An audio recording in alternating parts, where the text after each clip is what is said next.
ಧರ್ಮ ಮಾಡಿದೆ ಎಂದು ಯಮನಿನ್ನ ಬಿಡುವುದಿಲ್ಲ.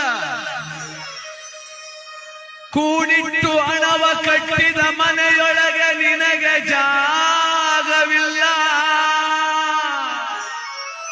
ನನ್ನವಳೆಂದು ಕೈ ಹಿಡಿದು ಕರೆತಂದ ಮಡದಿ ನಿನ್ನ ಜೊತೆಗೆ ಬರುವುದಿಲ್ಲ. ಮುದ್ದಾಡಿ ಸಾಕಿದ ಮಕ್ಕಳು ನಿನ್ನ ಜೊತೆ ಬರುವರಲ್ಲ. ಪಟ್ಟೆ ಪೀತಾಂಬರ ವಸ್ತ್ರಗಳು ಪೆಟ್ಟಿಗೆಯಲ್ಲಿ ಕೂಡಿಟ್ಟವಲ್ಲ. ಜೀವ ನೀನೋಗುವಾಗ ನಿನ್ನವರ ಕಣ್ಣೀರೊಂದೇ ನೀ ಕಾಡಬೇಕಲ್ಲ.